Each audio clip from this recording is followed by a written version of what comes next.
자, 전 시간에 효율적 시장 이론 알아봤습니다. 현재 공표되어 있는 정보 정도는 잽싸게 그리고 정확히 반영되어 있다는 얘기죠. 그런 거 가지고는 절대 큰 돈을 못 번다는 얘기입니다. 그러면요, 공표되지 않은 정보를 갖고 있는 자 있죠. 이런 자만이 큰 돈을 벌 수 있다. 뭐 그런 얘기입니다. 결국은. 자, 이번 시간에는 이제 주택시장에 대해서 알아보겠습니다. 주택시장은요, 주택시장과 이제 여과 이론이라고 해서 특히 이제 여과 이론 쪽에서 한 문제 가끔 물어봅니다. 2년에 한 번꼴로. 그 전에 간단히 몇 가지 용어 같은 거 좀 정리해 보겠습니다. 주택 서비스라는 거에 대해서 알아볼게요. 주택 서비스. 자, 주택이라는 것은요, 이 물리적 측면에서 분석한다면요, 분석 자체가 곤란해집니다. 이질적인 재화이기 때문에. 예컨대 어떤 사람이 이렇게 316동 801호라는 아파트 하나 갖고 있다고 치자. 이렇게 801호. 요 아파트는요, 이 아파트는 한국에서 요거 하나밖에 없는 겁니다. 요거 하나. 왜냐하면 이 물리적 측면에서 분석한다면 요거는요, 요 지역에 요 층수에 앞집도 아니고 요거는 하나밖에 없는 거 아닙니까? 그러면 우리나라에서 하나밖에 없다는 얘기는 우주에서도 하나밖에 없는 거 아닙니까? 그러면 요걸 갖고 있는 사람들은요, 사람은 우주에서 유일하게 한 명밖에 없는 겁니다. 이 소유자. 그러면 물건이 하나밖에 없으니까 자기들 맘대로 시세가 2억밖에 안 되는데 10억에 팔겠다, 아니면 30억에 팔겠다 해야 될 거 아닙니까? 근데 이런 식으로 하면 돼요, 안 돼요? 절대 안 팔릴 겁니다. 이렇게. 그러니까 이 물리적 측면에서 분석한다면요, 분석 자체가 곤란해집니다. 근데 한번 이런 식으로 분석해 볼게요. 뭐가 있냐면 여기 요 아파트 316동 801호 요거 아닙니까? 요거를 이용하든 요걸 이용하든 뭐 큰 차이는 없답니다. 만족감, 지금부터 만족감을요, 효용해 줍니다. 효용. 아니면 유용성 이런 표현도 쓰는데 어쨌거나 만족감이 큰 차이가 없다는 얘기죠. 그러면 뭐 거의 효용적 측면에서는 동일한 제어가 될 수 있겠네요. 동일한 제어다.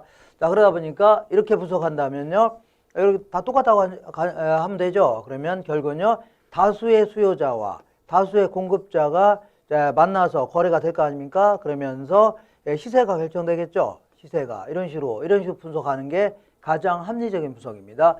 자, 그래서 지금부터 주택이 인간에게 주는 어떤 만족감, 효용 이런 것들을요, 주택 서비스를 이렇게 표현합니다. 주택 서비스. 그래서 주택 서비스 측면 혹은요, 아니면 주택 효용이라는 표현을 씁니다. 효용적 측면에서 분석해야 합리적인 분석이 될 수 있는 거죠. 이런 식으로 해야 완전 경쟁식으로 분석이 가능합니다.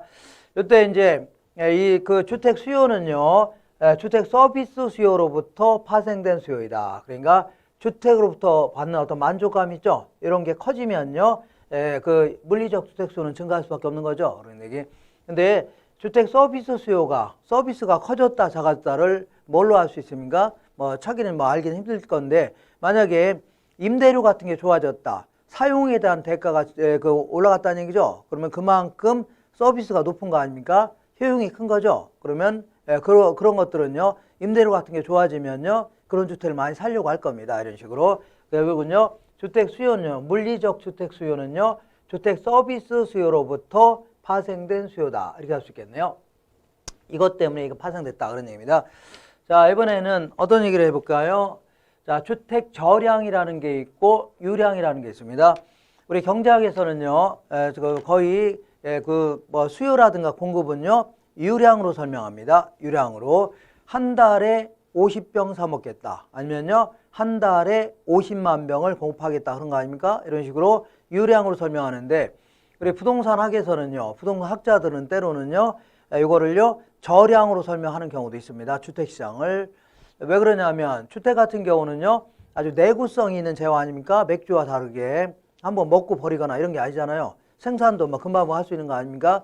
근데 주택은요, 내구성 있는 재화죠. 아주 단단해서 오랫동안 쓸 수 있다는 얘기입니다. 그리고 또한 이 생산하는 데 시간이 꽤 걸려요, 안 걸려요? 꽤 걸릴 거 아닙니까? 그러다 보니까 현재 존재하는 주택을 가지고 분석하기도 하고, 때로는요, 새로 만들어 파는 양 있죠? 요걸 가지고 분석하기도 합니다. 이렇게, 이걸요, 이렇게 해볼게요. 이런 식으로 한번 해보겠습니다. 자, 여기가 이제 특정 시점을 중심으로 해서 이렇게 분석하는 걸요, 주택 저량이라 표현합니다. 특정 시점에 존재하고 있는 양을 가지고 분석하는 걸요, 주택 저량 해줍니다. 그리고 일정 기간 동안에 새로 만들어 파는 양, 요거 가지고 분석하는 걸요, 주택 유량이라는 표현 쓸게요. 주택 유량이다. 이렇게. 자, 만약에 1월 1일 현재, 어떤 해 1월 1일이 있을 거 아닙니까? 1월 1일 현재, 자, 실제 존재하고 있는 주택수가 1000만 채라고 치자. 1000만 채다. 현재 존재하고 있는 주택수가 몇 채라고요? 1000만 채인데, 자, 그 중에서 소비된 양이 950만 채라고 치자. 950만 채. 자, 그러면 몇 채가 비어 있어요? 몇 채가? 50만 채가 비어 있죠? 50만 채가 비어 있네요. 자, 지금부터 이렇게 볼게요. 요거를요, 이 1000만 채를요, 주택 저량의 공급량 해줍니다. 주택 저량의 공급량. 이 950만 채를요, 주택 저량의 수요량, 주택 저량의 소비량. 다시 할게요. 특정 시점에 존재하고 있는 양을요, 주택 저량의 공급량. 그 중에서 소비된 양을요, 주택 저량의 수요량 해줍니다. 그러면 50만 채가 비어있는 거 아닙니까? 이걸 공가라 표현합니다. 비어있는 집을요, 공가다 해줍니다. 이번에는, 자, 이 작년 1년 동안에 아파트 새로 지어서 팔려고 했던 양이 50만 채인데, 그 중에서 소비된 양이 몇 채는 45만 채입니다. 45만 채다. 자, 그러면 5만 채가 분양이 안 됐네요. 팔려고 했다, 안 팔린 거 아닙니까? 분양이 안 됐다 해줍니다. 자, 지금부터 이 50만 채를 뭐라고 하냐면 주택 유량의 공급량. 자, 그리고 45만 채를요, 주택 유량의 수요량. 그리고 5만 채를요, 미분양됐다 이렇게 표현합니다. 미분양됐다 이렇게. 자, 다시 한번 해볼게요.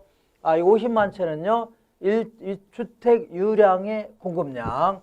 일정 기간 동안에 새로 공급하고자 했던 양, 공급하려고 했던 양을요, 주택 유량의 공급량. 그 중에서 소비하고자 했던 양을 뭐라고요? 이걸요, 주택 유량의 수요량이라는 거 아닙니까? 수요량. 그리고 5만 채는 분양이 안 됐죠? 이걸요, 미분양됐다 해줍니다. 미분양. 자, 다시 한번 정리해 볼게요. 다시.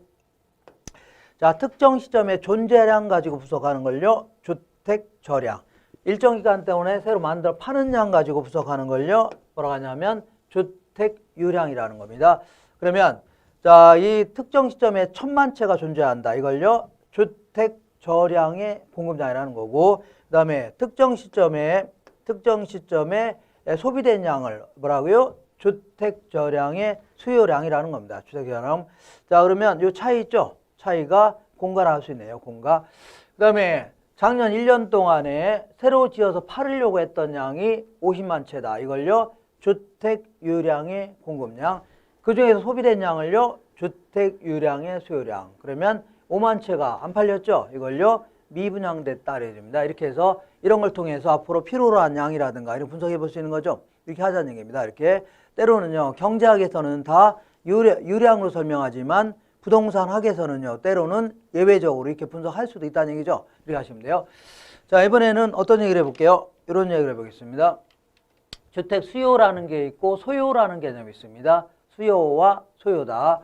자, 이거는요, 어떤 부동산 시장 전체를 얘기합니다.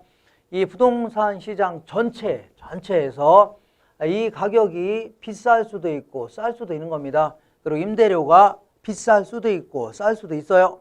어쨌거나 시장 전체에서 그 가격이 비싸든 싸든 아니면요, 임대료가 비싸든 싸든 어쨌거나 시장 기능을 통해서 지금 기능을 통해서 집을 구할 수 있는 사람이라든가 임대받을 수 있는 자가 1,500만 가구라고 치자.